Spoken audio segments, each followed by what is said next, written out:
Hey guys, it's Luke. In this video, we are going to talk about renting an apartment in English, of course, in English. Now, if you haven't already, make sure you subscribe. Also hit the like button if you like the video, if it's useful. And don't forget to check out my courses, my full courses in the links in the description. Let's begin.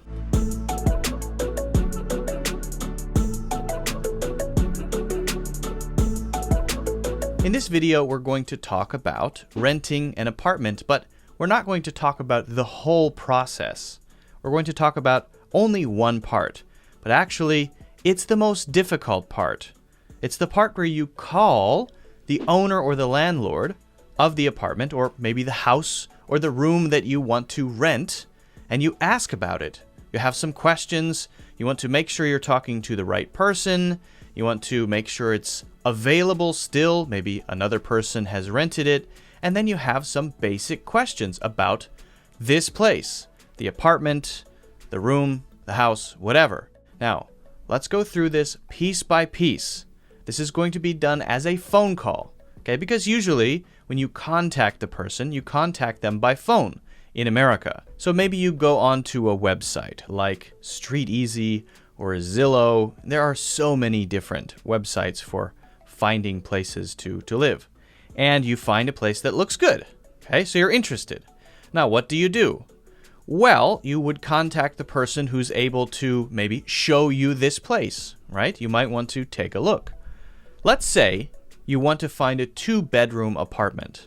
Okay, when you look at a listing, it's called a listing on the website, or a post of a place on a website, it's going to say BR. It might say BR 2 times. It might say 2BR, 1BR, or 1BR, 1BR. What does that mean? Well, the first BR is always going to be bedrooms, and the second one is always going to be bathrooms. So 2BR, 1BR is 2 bedroom, 1 bathroom. Okay, that's just the thing that you will usually see on a listing for an apartment or a house on the internet. So you see this place, it looks pretty good. It's 2 bedrooms. It's in my price range. Price range is how much I want to pay, between maybe $1,000 and $2,500, for example. All right, so it's within my price range. It's within my budget. We could also say budget. I'm interested. The pictures look good. It looks nice. It looks nice. Now I see that it's on a street called Vine Street. At this point, I have a decision to make. I've gone as far as I can go online. I've looked at it, right? I've looked at the pictures. I've done everything I can online. What I want to do is talk to someone, right? This is a case where I might actually pick up the phone and make a phone call, because there's the number, okay? Now, it could be a broker, an agent. That's a person who has the ability to show you the place, and they'll take a fee, some money, if you rent it.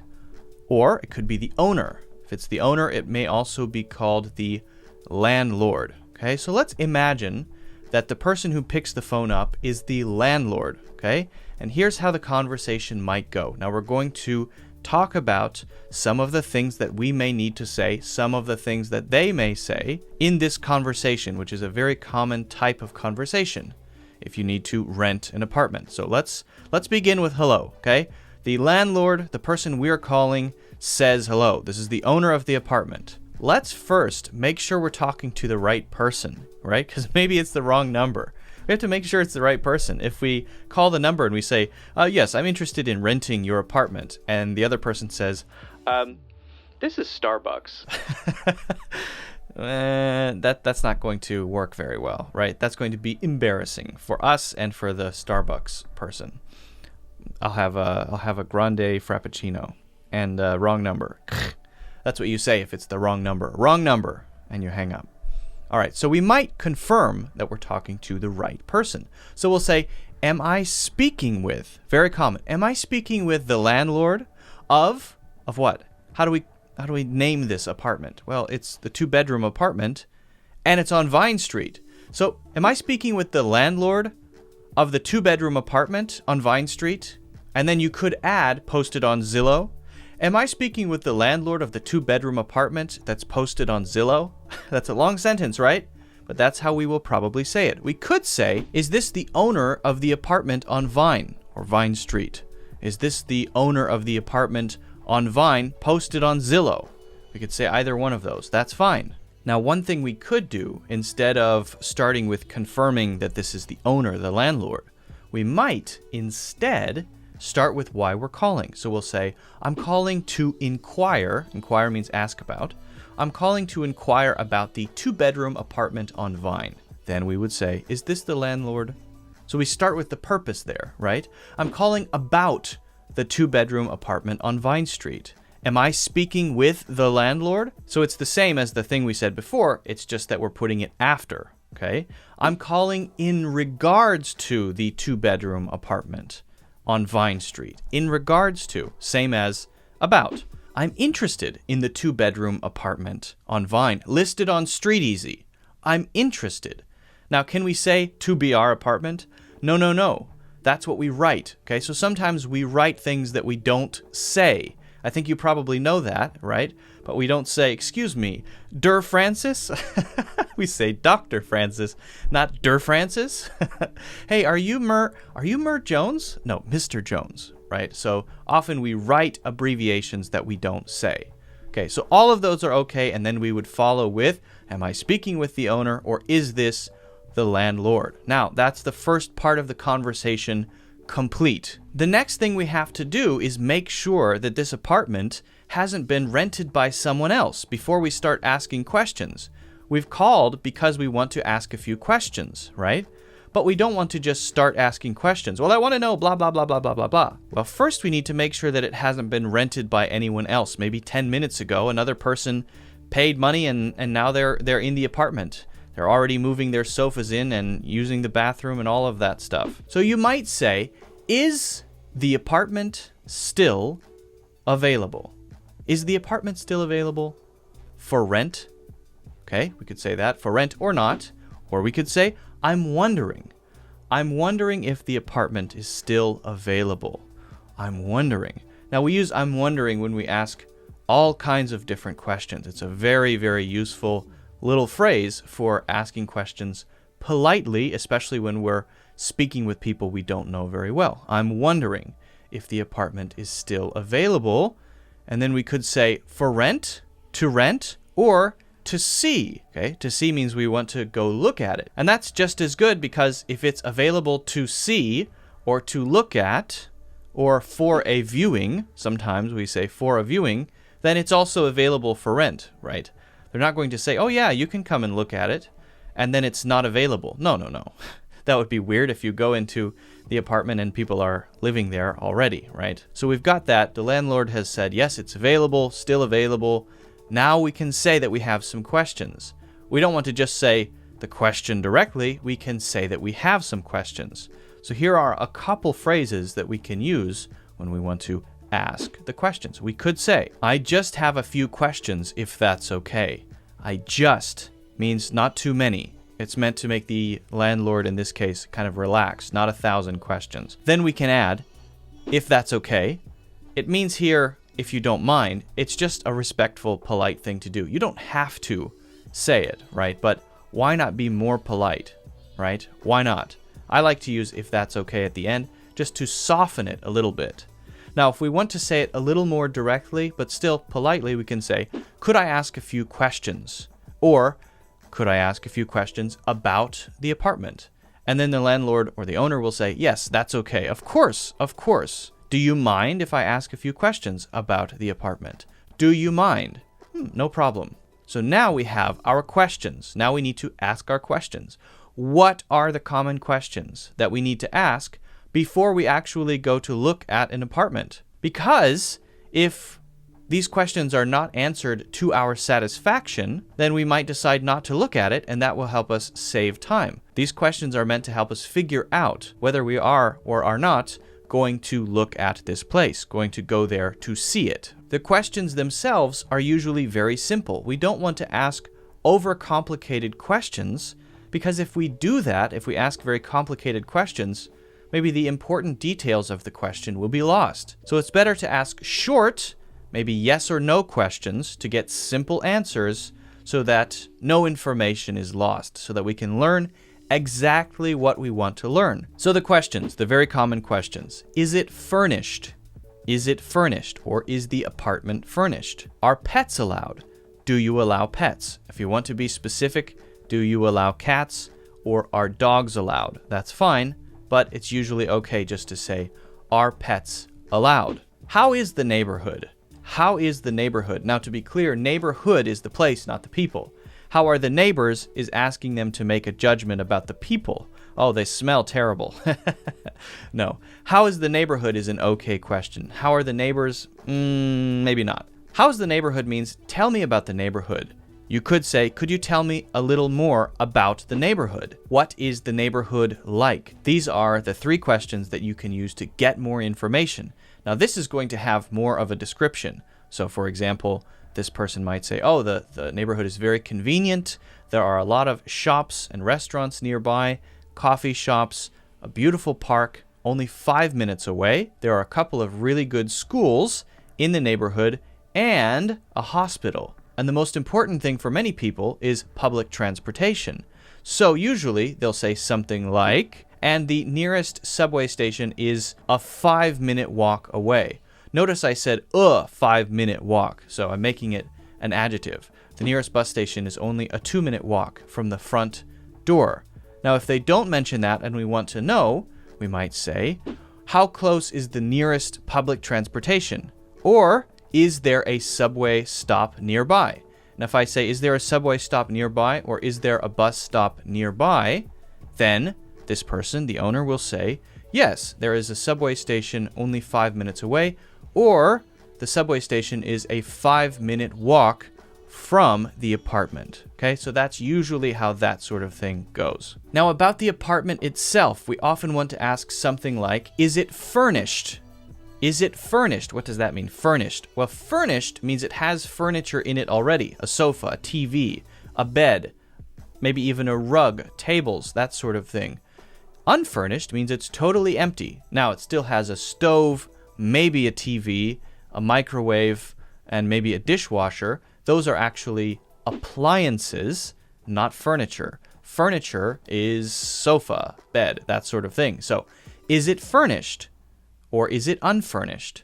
And then the answer will just be whatever it is. Yes, it's furnished, completely furnished, or no, it's completely unfurnished. If they say, yes, it's furnished, they might describe some of the furniture. There's a brand new sofa in the living room, or the bed is a queen-size bed, whatever it may be. Are utilities included? Are utilities included?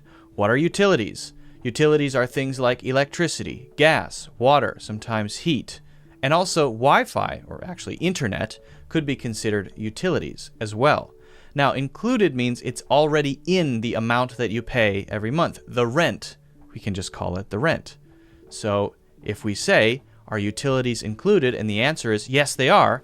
That means that gas, water, heating, electricity, that these things are part of what you pay every month, what you pay in your rent. If they're not included, or maybe only some of them are included, then the landlord may say, gas and water are included. Electricity and internet are not. You might ask more specific things about the living situation in the apartment. Is there AC? Or does the apartment have? Now, does the apartment have is probably the simplest way to ask anything about the apartment. Does the apartment have AC? Does the apartment have air conditioning? Does the apartment have an elevator? Or does the apartment building have an elevator? Does the apartment have a balcony? Balcony is what you stand out on, right? Does the apartment have a balcony? Does the apartment have plus whatever you want to know about it is the simplest way to get all of the information that you need, the specific information that you need about this place. Now, let's say the amount that's listed on the website that we saw was $2,200 per month. That's the rent, okay? And we think that's a little too much. Now, naturally, you might want to say, the rent is too high. I can't pay it. Can you give me a discount? Never, never say, in America, please give me a discount. It doesn't work. That's not how it works, right? We always have to suggest another amount. In America, if you want to bargain or negotiate, you need to suggest something else. So if you think the rent is too high, too expensive, and you can't pay it, and you think that it should be lower, and you would agree to maybe live here if it were, you could say something like this. Would you consider 2,000? 2,000? Maybe the answer is yes, maybe no, but that's the best way to suggest another amount. And that's usually how we negotiate in English. We first say this much is a little over my budget, a little out of my price range, and then say, would you consider this much?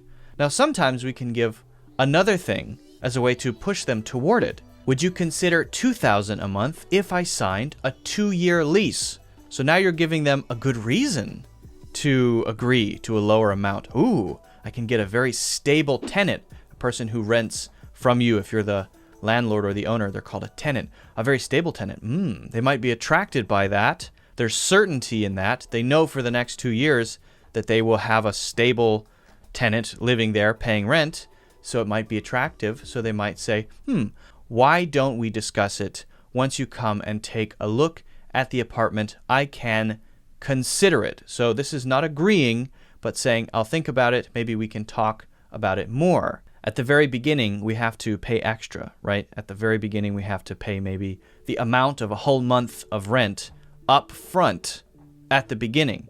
This is called a deposit or a security deposit. If we want to know the amount of this, all we say is, how much is the deposit? That's it. It's very simple. And how much is the deposit? Oh, it's 1 month's rent. It's 1 month's rent. Oh, okay. So that means the first month you pay the whole amount of the rent plus the whole amount of the rent again that you can get back after you leave, as long as you don't destroy the apartment or burn it down or smash everything while you're living there, right? You don't want to lose your deposit. Well, what happens next? We have to actually find a time to do this. For me to go look at the apartment, I have to go there with my 2 eyeballs and look at it, smell it, all right, and see if it's okay. Okay, so how do we do that? Well, the landlord might say, when would you be able to come by and see it? Or when would you be able to stop by and have a look at the apartment? And if it's me saying that, then it's exactly the same. When do you think I could stop by to see the apartment? Or when do you think I could come to the apartment to take a look? Then we find a time. How about tomorrow at 3 p.m.? Oh, yeah, okay, that's fine. Or maybe it's not okay. I can't at 3 p.m. Would 5 p.m. be okay? Would 5 p.m. work for you? Yes, that's okay. Yes, that works. Yes, that's fine. Or that works for me. All of those are okay. Then, maybe, could you please text me the address? Could you please text me the address, right? I called you. You have my number now. So send me a text message that has the address of the place. I can do that. Can you please text me the address? Of course, no problem. All right, see you tomorrow at 5. All right, see you tomorrow. Bye. That's it. That's how the situation goes. That's the whole phone call situation. So I've had many of these conversations, and actually I enjoy the process. I kind of like the process of finding a new apartment. Many people don't like it. I actually think it's pretty fun. It's interesting. It's a little nerve-wracking. It's a little annoying sometimes, but it's exciting to move into a new neighborhood, a new place to explore. It's cool, right?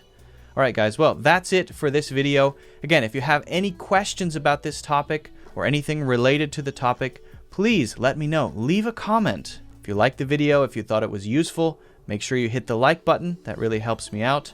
And also, check out my courses in the links in the description. All right, guys. Thanks for watching.